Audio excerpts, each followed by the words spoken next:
Soap உரைகளில் TFM என்று ஏன் குறிப்பிடப்படுகிறது?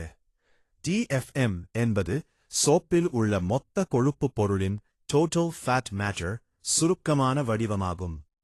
மருந்துகள் மற்றும் அழகு சாதன பொருட்கள் விதிகளின்படி அனைத்து கழிப்பறை சோப்புகளிலும் விதிகளின் கீழ் தேவைப்படும் இதர விவரங்களுடன் TFM அளவை சதவீத அடிப்படையில் உரையின் மீது குறிப்பிட வேண்டும். இந்திய தரக்கட்டுப்பாட்டு நிறுவனம் BIS நிர்ணயித்துள்ள தரத்தின்படி எந்தவொரு கழிப்பறை சோப்பு தயாரிப்பிலும் TFM இன் அளவு 60 முதல் 80% வரை இருப்பது பாதுகாப்பானது மற்றும் சிறந்தது. இருப்பினும் இந்த தரம் குறித்த நிச்சயமற்ற தன்மையால் பல முன்னணி சோப்பு தயாரிப்பாளர்கள் கூட தங்கள் தயாரிப்பு பெயரிலிருந்து டாய்லெட் சோப் என்ற வார்த்தையை தவிர்த்துவிட்டு வெறும் பாத் பார் என்று மற்றும் குறிப்பிடப்படுகின்றனர். அதேபோல் ஷேவிங் சோப்புகள் TFM அளவை குறிப்பிடாமல் ஷேவிங் குவீன்ஸ் என்ற பெயரில் சந்தைப்படுத்தப்படுகின்றன.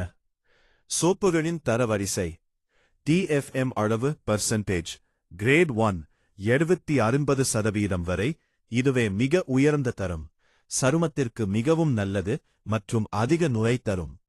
கிரேட் 2 70% முதல் 70-60% வரை, இது நடுத்தரமான தரம் கொண்டது.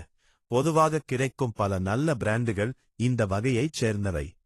கிரேட் 3 60% முதல் 69% வரை, இது குறைந்தபட்ச தரம்.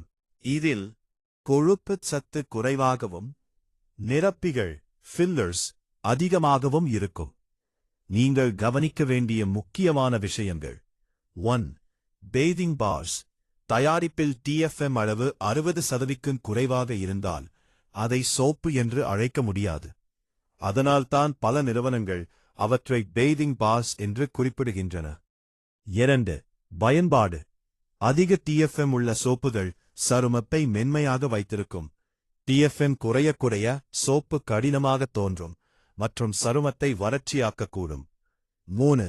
நிரப்பிகள். TFM அளவு குறைவாக இருக்கும்போது சோப்பின் எடையை அதிகரிக்க டால்கம் பவுடர் அல்லது இதர பொருட்கள் சேர்க்கப்படுகின்றன.